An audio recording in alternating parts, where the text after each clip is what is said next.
देखिए आज इस चैप्टर का सबसे स्टार पढ़ाई होने जा रहा है।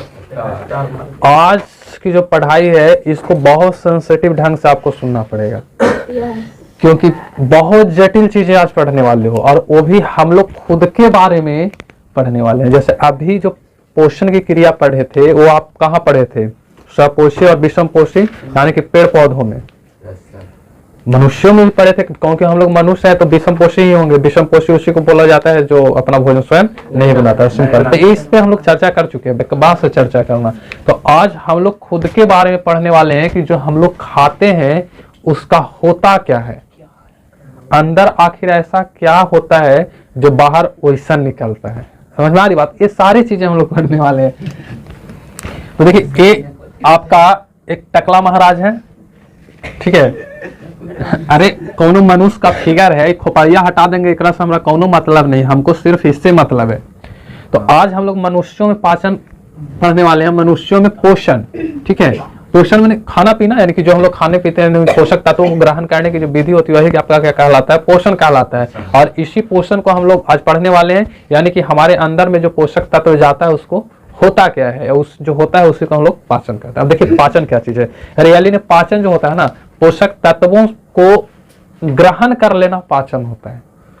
देखिए आप इसको समझिए कि जनरली मनुष्यों में पोषण की आप बात करोगे तो इसकी पोषण की क्रिया मनुष्य में जो पचने वाली काम होता है शुरूदार मुंह से हो जाता है। यहाँ जो दिख रहा है ना, ये तसला है, तसला। इसमें आप डालिए, टोटली से डालिए, और बाकी कुटा पिसा करके एकदम आराम से निकल जाएगा। समझ में आ रही बात? हाँ, वो मिल का ही डाला है, डाला समझ में आता है, इसमें डालते जाइए, सब अंदर कुटाएगा पिसाएगा, एकदम ये पूरा ऑर्गेन्स है, इसमें सब कुटाता पिसाता है।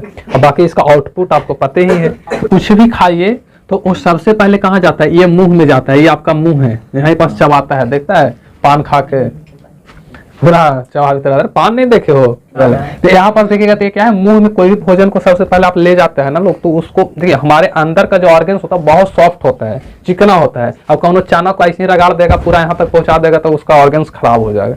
तो हम लोग क्या करते हैं, उसको पहले मुंह में फुलाते हैं अच्छी तरह से, उसके बाद हथौड़ा मारते हैं और चबाते हैं, और एक अंदर में एक चम्मच होता है जीभ, वो चलाता है और चला करके उसको अच्छी तरह से एकदम गीला कर देता है। अगर इसको देखना है तो आप रोटी खा करके उसको चबा करके बाहर निकाल के देखिए कैसा होता है, चिकना लगेगा, छुएगा। तो और रियली ने जो है ना, पाचन की क्रिया मुंह से शुरू हो जाती है, क्योंकि जो हम लोग भोजन करते हैं ना मुंह में आधा पचता है, और वहां पर एकदम सॉफ्ट होकर के मुलायम होकर के चला जाता है। इसको से ग्रासिका इसको बोला जाता है, या फूड पाइप बोला जाता है। ये मुंह में आराम से चबा लिया गया, और मुंह में ही देखिएगा एक जो चिकनाहट आ जाता है ना भोजन में, उसमें एक मिल जाता है आपका रस, जिसको हम लोग पाचक रस भी बोलते हैं, या लार बोलते हैं उसको, लार।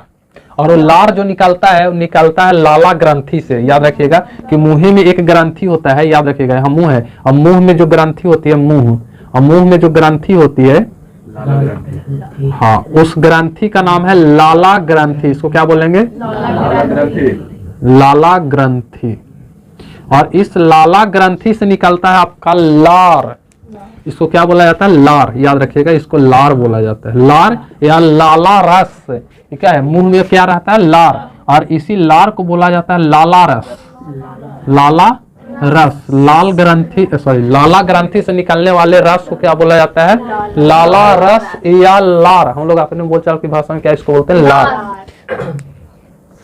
तो वो जनरली आपको कहां से निकलता है? मुंह से निकलता है। तो यहाँ पास निकाल करके भोजन को क्या कर देता है? एकदम चिकन कर देता है, चिकन। जैसे लड़की लोग, औरत लोग चूड़ी पहनने के लिए हाफ चिकन कर लेती है ना, सुरुख सुकून घुस जाता है। पजामा पहनने के लिए प्लास्टिक घुसेड़ देती है, सुरुख सुकून घुस जाता है। तो वहां पास देखिएगा तो क्या आपका चिकनाहट कर देता है। तो चिकन करने का काम कौन करता है? लाला रस करता है, ठीक है। तो लाला रस मुंह में निकलता है। याद रखिएगा कि आपको कुछ पूछते हैं कि मुंह में पाया जाने वाला रस कौन सा है, तो लाला रस या लार, और ये मुंह में निकलता है। तो यहाँ पे भोजन क्या हो गया? आराम से एकदम निकल करके पच करके ये कहाँ चला गया? इस तरह से इस पाइप द्वारा एकदम यहाँ पहुंच जाएगा आमाशय में। देखिए एक चीज आप समझिए कि यहाँ से यहाँ आने में भोजन को टाइम लगता है, और टाइम लगने का मतलब 4 घंटा नहीं। अगर 4 घंटा लगता तो याद करो, पटाख पटाख मार देता है। अगर 2 खाने वाला रहो, वो जरा कोई अच्छा आइटम बन जाए, देखो इतना फास्ट खाएगा ना कि दूसरा का सोचेगा ना ऐसा नहीं कि हम काम खाए तो ज्यादा मार देगा, तो उसको मारे के चक्कर में पूरा हाली हाली करता है। बताओ तो कि यहाँ से यहाँ जाने में अगर 1 घंटा लगता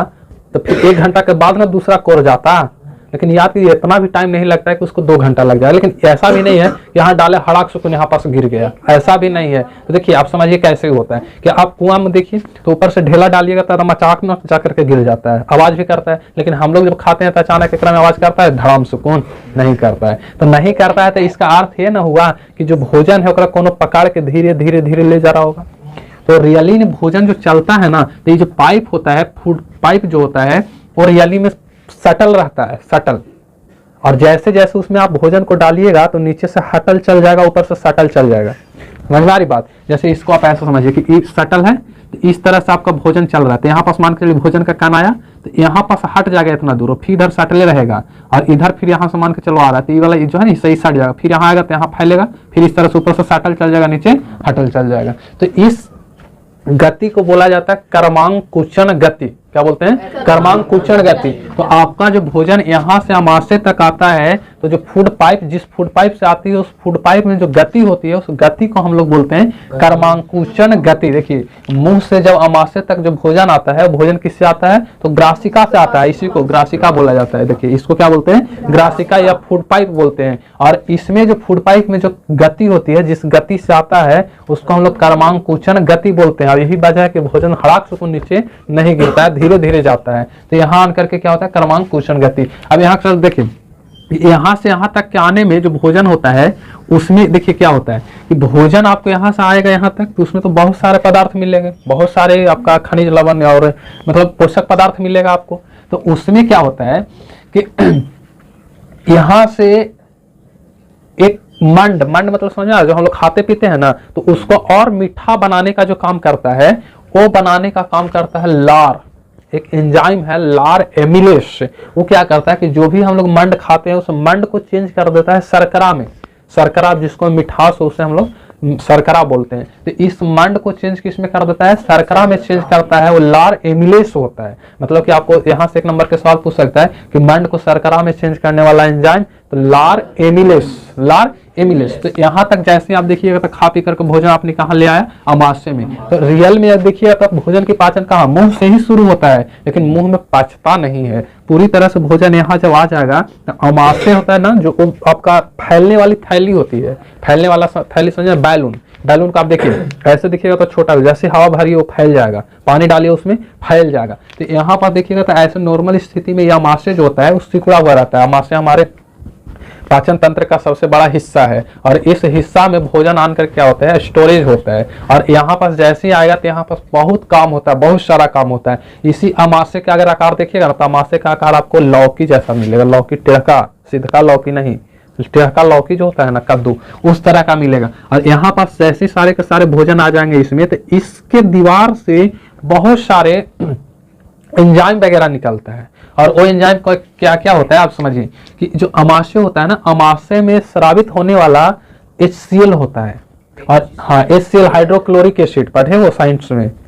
साइंस में तो ये भी है, केमिस्ट्री में पढ़े हो। HCl बहुत खतरनाक एसिड है। अगर इसको आप इतना शक्तिशाली होता है ना कि यदि इसकी कुछ मात्रा जो ओरिजिनल एसिड होती है उसको अगर छत पर हथेली पर रखोगे तो इतना भयंकर होता है कि आपका हथेली को गला सकता है। तो इस अमाशय का स्राव कहाँ होता है? इस HCl का स्राव कहाँ होता है? इस अमाशय में। और ये जो HCl निकलता है अमाशय में, तो वो निकलता है जठर ग्रंथि से। हमारे अमाशय में एक ग्रंथि होती है जिसे हम लोग जठर ग्रंथि बोलते हैं, और उसी जठर ग्रंथि से निकलने वाला जो अम्ल होता है वो क्या होता है? HCl। अब इस HCl का काम क्या है वो समझिए कि HCl क्या करता है कि आने वाले हमारे जो भोजन है अमाशय में, उस भोजन को पीसने का काम करता है, चटनी लगाने का काम करता है। कौन? ये अमाशय से निकलने वाला HCl। जैसे हम लोग भोजन को मुंह में डाल दें तो पूरी तरह से चटनी नहीं लगता है, तो वो अंदर जाता है, तो और पीसने का काम कौन करता है? छोटी छोटी टुकड़ों में तोड़ने का काम कौन करता है? तो HCl अम्ल करता है। और ये HCl अम्ल को तोड़ देता है पूरी अच्छी तरह से। बताइए कि ये अम्ल है, और अम्ल है तो उसको मिल जाएगा जिसमें भी उसको अम्लीयता के गुण प्रदर्शित करवा देगा कि नहीं? नहीं करेगा। तो ये अम्लीय, जैसे यहाँ से भोजन इसमें आ जाएगा, इसमें अम्ल मिल जाएगा, तो ये भोजन का माध्यम अम्लीय हो जाता है। यानी भोजन वो आपका कैसा होता है? अम्लीय। अब एक चीज और समझिए कि अगर एक चीज और कि ये भोजन को इतना छोटा छोटा अंगों में तोड़ देता है, पाचन में सहायता करता है कि अगर आप इसी से अंदाजा लगा लीजिए कि अगर हमारे अमाशय से, अगर भोजन हमारे अमाशय से यदि HCl अम्ल के स्राव को बंद कर दिया जाए, एक बार अगर हम लोग खाना खाएंगे तो उसको पचने में 52 साल का समय लग जाता है। समझ जाइए, एक बार जो भोजन करेंगे ना तो उसको पचने में 52 साल का समय लग जाएगा। बताइए कि आप एक बार बचपन में खाइए और एक बार फिर बुढ़ौती में खाइए, 2 टाइम खाइए बस। और वो करने का काम कौन कर रहा है? HCl। HCl ही है जो हमारे भोजन को दम मेहन करके 2 से 3 घंटा में क्या करता है? चटनी बना देता है। तो ये आपका HCl का कमाल है। HCl अगर नहीं रहे तो हमारे शरीर का विकास सही से नहीं होगा। दूसरा क्या होता है? पेप्सिन। पेप्सिन क्या है कि एक प्रोटीन पाचक एंजाइम है। जैसे हम लोग खाते हैं तो हमारे अंदर में हर एक तरह का पोषक तत्व रहता है, तो हर एक तरह के पोषक तत्व को एक ही एंजाइम नहीं पचा सकता है। तो हम लोग जो प्रोटीन खाते हैं उस प्रोटीन को पचाने का या तोड़ने का जो काम करता है वो होता है पेप्सिन नामक हार्मोन, सॉरी एंजाइम। और वो पेप्सिन क्या होता है कि प्रोटीन का पाचक एंजाइम है। मतलब प्रोटीन को आप सबसे एक सवाल कर सकता है कि प्रोटीन को पाचक या प्रोटीन को तोड़ने का काम कौन करता है? तो पेप्सिन नामक एंजाइम करता है। और ये कहाँ आपका मिलेगा? तो ये भी आपका अमाशय में ही मिलेगा। अब एक चीज और समझिए कि अगर HCl अम्ल इतना खतरनाक है कि हमारे हथेली को गला सकता है, तो फिर ये हमारे अमाशय के दीवार को क्यों नहीं गलाता है? यहाँ से एक सवाल बन सकता है। तो आपको एक चीज और जानना चाहिए कि हमारे अमाशय में जो स्रावित होता है HCl, वो हमेशा स्रावित नहीं होता है। वो तब होता है जब भोजन के कण जाता है, ऐसे नहीं। जब भोजन के कण जाता है अंदर तो स्रावित होता है, वो भी बहुत कम मात्रा में, बहुत कम मात्रा में, और वो भी गैसीय फॉर्म में, लिक्विड नहीं, गैसीय फॉर्म में। गैस समझ में आ रहा है? जैसे आप एक उस कोना में अगरबत्ती जलाइए तो पूरा फैल करके यहाँ आ जाएगा कि नहीं आ जाएगा? कोना इस रूम के किसी भी हिस्सा में रहिए आपको सुगंध चला जाएगा। तो गैसीय रूप में क्या होता है? स्रावित होता है। पहली बात। और दूसरी बात है कि इस अमाशय के आंतरिक दीवार पर एक लेयर बना हुआ रहता है, एक लेयर बना हुआ रहता है इस तरह से, ठीक है, इस तरह से एक लेयर बना हुआ रहता है। तो यहाँ पास देखिए क्या होता है कि इसके आंतरिक दीवार में एक लेयर बनल रहता है। लेयर किसका रहता है? तो वो लेयर रहता है सलीशमा नामक आपका एक प्रोटीन होता है, लेयर होता है, और उसी लेयर को सलीशमा बोला जाता है। क्या बोलते हैं इसको हम लोग? सलीशमा। याद रखिएगा कि अमाशय के आंतरिक भित्ति पे होता है। क्या होता है? अमाशय, सुनिए, अमाशय के आंतरिक भित्ति, आंतरिक भित्ति, ठीक है। याद रखिए कि आपको यहां से पूछ सकता है कि अमाशय के आंतरिक भित्ति जो होती है किस से बना होता है, तो आपको बताना होगा सलेस्मा। ये आपका एक लेप लगा हुआ रहता है। और जैसे याद कि सलेस्मा आप खाना बनाते हो चूल्हा पर, अगर तो चूल्हा पर खाना बनाने से पहले तसला के ऊपर में एक लेप लगा दिया जाता है, और उस लेप को हम लोग बोलते हैं लेवा दे दो। लेवा देवा, लेवा देवा, वो लेवा देवा कहानी खत्म कीजिए। उसको क्या बोलते हैं? लेप। तो वो लेप क्या बोलता है आपको? यही ना कहता है कि जो मेन तसला है उस पर कार्य लगने से बचा सके। तो यहाँ पर जो सलेस्मा होता है ना, वो अमाशय से होने वाली क्षति से बचाता है। ठीक है, यहाँ तक क्लियर? अब देखिए कि यहाँ जो भोजन होता है ना, उसका बहुत हद तक क्या हो जाता है? पाचन कर लिया जाता है। बहुत हद तक उसका यहाँ पाचन हो जाता है। उसके बाद शुरुआत होती है छोटी आंत से। ठीक है, तो छोटी आंत क्या कहता है आप समझिए कि जो अमाशय से भोजन कुटा करके, चुरा करके, धंगा करके निकलता है, वो कहाँ जाता है? तो वो जाता है छोटी आंत में। अमाशय से अगर कोई पूछे कि अमाशय से पहली बार भोजन किस में प्रवेश करता है, तो पहली बार छोटी आंत में। ठीक है, तो अमाशय से निकलने वाली भोजन किस में घुसता है? छोटी आंत। नाम है छोटी आंत, लेकिन एक साइज बहुत बड़ा होता है, बहुत बड़ा होता है। तो छोटी आंत की आप बात कर लीजिए, तो यहाँ से बहुत घुमराल रहता है, घुमचियाल रहता है। घुमचियाल में समझ में आ रहा है? बहुत इस तरह से। और यहाँ से निकल करके भोजन आता है छोटी आंत में। अब देखिए यहाँ क्या होता है कि छोटी आंत में देखिएगा ना, तो रियली में भोजन का पाचन छोटी आंत में ही होती है। आपसे कोई पूछे कि भोजन का 100% पाचक कह सकते हो, वो कहाँ होती है? छोटी आंत में। बड़ी आंत खाली नाम के है, बड़ी आंत खाली नाम के है। जैसे ही आपका भोजन अमाशय से निकल करके आता है छोटी आंत में, तो यहाँ से जो भोजन आता है वो अमाशय से निकल करके जो भोजन आता है छोटी आंत में, वो भोजन आपका अम्लीय होता है। नहीं, तो यहाँ अम्लीय होता है, तो अम्लीय माध्यम पर हर एक तरह का एंजाइम काम नहीं कर सकता है।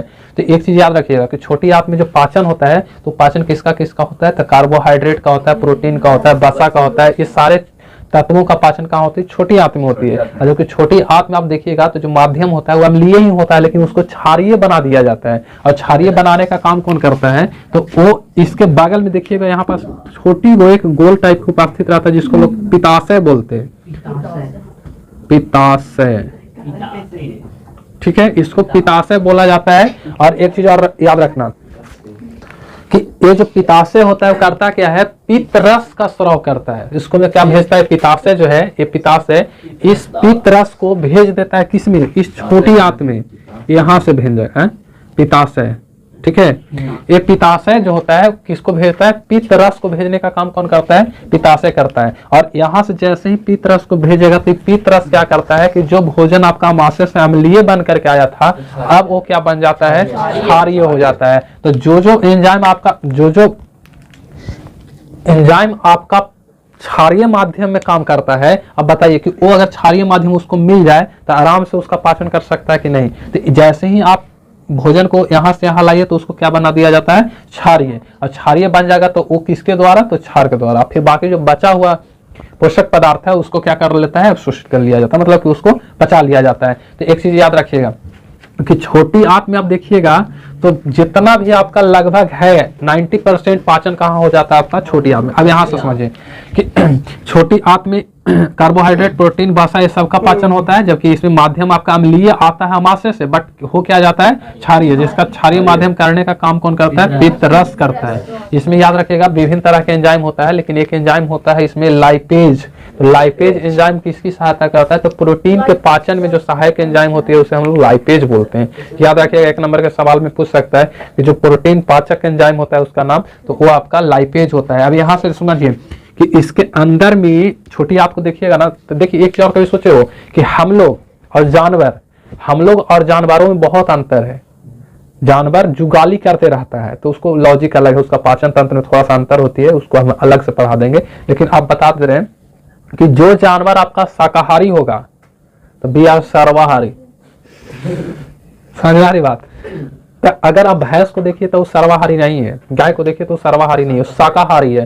तो जो जीव आपका शाकाहारी होगा, ठीक है, जो जीव आपका शाकाहारी होगा उसकी छोटी आंत की साइज और बड़ा हो जाता है, और बड़ा। जैसे आप तुलना कीजिए एक भैंस में और एक बाघ में तुलना कीजिए, शेर में, तो शेर और गाय, तो शेर और गाय में दोनों में एकदम अंतर है। गाय आपका शाकाहारी है, और जबकि आपका जो शेर है वो क्या है, मांसाहारी है। शेर को कितना कुछ दे दोगे तो घास नहीं खाएगा। नहीं सुने हो कभी, नहीं आप सुनिए, नहीं सुने हो तो अभी सुन लिया ना, आप चुपचाप रहा।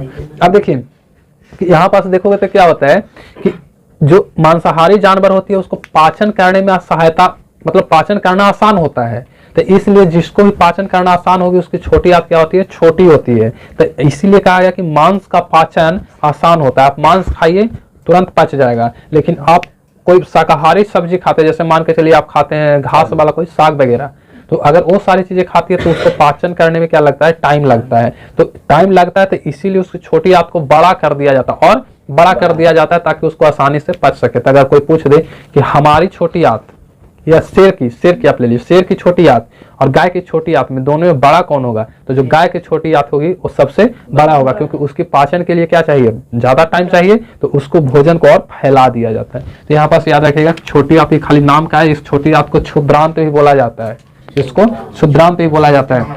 तो छोटी आंत में याद रखिए कि छोटी आंत में जब इसको ऑपरेशन करोगे ना अंदर में, तो इसके दीवार पर ऐसे परवर्ध निकला रहता है, इस तरह के इसका परवर्ध निकला हुआ रहता है, इस तरह का। और इस परवर्ध जो रहता है ना, इसको हम लोग बोलते हैं दीर्घ रोम। इसको हम एक एग्जांपल बताते हैं आपको।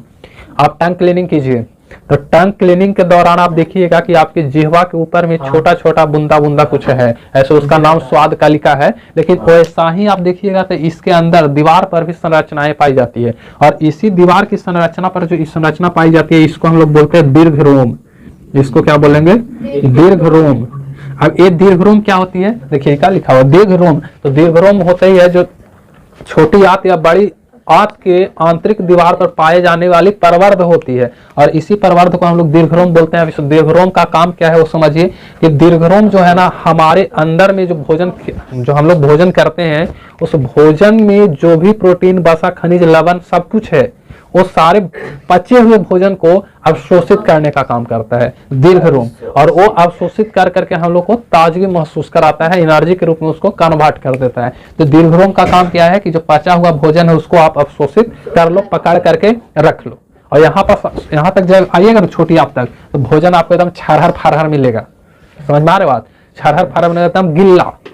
और जैसे ही छोटी आंत में इसको अवशोषण की क्रिया खत्म हो जाती है तो एक भोजन आता है आपका बड़ी आंत में। इससे यहाँ तक मान के चलिए छोटी आंत है तो यहाँ से भोजन कहाँ आएगी, इसमें आएगी, यानी बड़ी आंत में। बड़ी आंत की जो साइज होती है वो ज्यादा बड़ा नहीं होता है, छोटा होता है, जो कि छोटी आंत की साइज बहुत बड़ा होता है। इसका नाम में उल्टा पड़ गया, छोटी आंत मैंने बड़ा, बड़ी आंत मैंने छोटा। अब देखिए इसमें क्या होता है कि जो यहाँ तक आप पढ़ लिए तो यहाँ तक के आप देखिएगा तो आपका भोजन पूरी तरह से पच चुका है, सब कुछ अवशोषण हो चुका है, और उसके बाद भोजन आता है बड़ी आंत में। तो बड़ी आंत में भी दीर्घरोम होती है, ऐसा नहीं कि उसमें नहीं होता, बड़ी आंत में भी आपका दीर्घरोम होता है, लेकिन वो दीर्घरोम कोई काम का नहीं होता है। वो सिर्फ क्या करता है कि हमारे अंदर में जो छोटी आंत से गिला भोजन आया है उसको में से जल को अवशोषित करने का काम करता है। यानी आपसे कोई पूछ दे कि हम जब भोजन पचा लेते हैं, पचे हुए भोजन से जल का अवशोषण कहाँ होता है, तो बड़ी आंत में, यानी बड़ी आंत में जल का अवशोषण होता है, समझिए इसको ठीक से। और वही जब जल अवशोषित हो जाता है तो जो बचा हुआ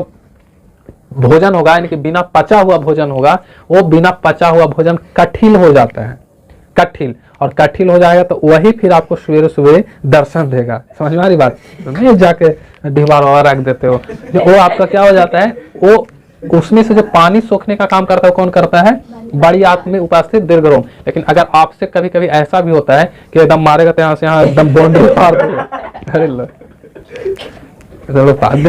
होता है, खा लेगा पूरा, गधा के पाचन सही से नहीं होगा, लेगा बाई में जाकर ये मारेगा तो देखो पाकिस्तान और इंडिया का बॉर्डर पार देगा, लो हो गया। तो बताइए तो कि वहां पास देखिएगा, सोचिए कि वहां पास देखिएगा तो जरा खुद ही आप बताइए कि अगर वहां पास देखिएगा तो वैसे क्यों हुआ होगा, तो इसलिए हुआ होगा ना कि वहां पास जो बड़ी आंत का दीर्घरोम होगा आपका जल का अवशोषण कार्य नहीं किया होगा, जल का अवशोषण नहीं किया होगा, तभी आप एक बाउंड्री खींच दिए, समझे। और अगर आपका जल का अवशोषण हो जाता तो फिर बाउंड्री नहीं ढीबार बाबा बनता, समझ रहे बात, वो चीज होती है। और एक चीज और समझिए कि कभी कभी ऐसा भी होता है कि हमारे अंदर में भोजन का पाचन हो गया, अब कोई व्यक्ति जो है कहीं गेल है या मतलब किसी का आदत नहीं है तो वो 3 दिन तक गिवे नहीं किया है, रोड किनारे बैठे, समझ में आ रहा बात, 3 दिन तक नहीं गया है तो गधा के इतना ज्यादा शोषण हो जाता है जल का कि एकदम कठिन, एकदम बहुत ही भयंकर हो जाएगा। समझ में आ रहा बात? तो बहुत अगर भयंकर होता है तो उसका अर्थ क्या है कि उसमें इसका अवशोषण बहुत ज्यादा हो जाता है। समझ में आ रहा बात? मतलब अरे देखो हंसने वाली चीज नहीं, ये सब समझने वाली बात है कि ऐसा होता क्यों है।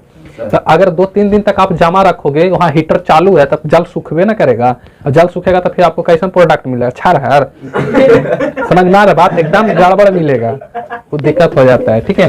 तो ये चीजें होती है, यानी कि हमारे अंदर में जो पाचन की क्रिया ये होती है, ये तो हम खाली ऐसी बना देते हैं, तो आप चाहो तो हटा भी सकते हो, ये खाली बॉडी के बाहर वाला हिस्सा है। अंदर में हमारे अंदर में ये चीजें होती है, और इसके बाद फिर उत्सर्जन पढ़ाएंगे, पाचन के बाद कुछ श्वसन, श्वास नहीं होगा शायद, तो इसको आप राइट कीजिए, ये याद कीजिए, मनुष्यों में पोषण है। इसके बाद फिर हम लोग को आगे की क्लास करेंगे।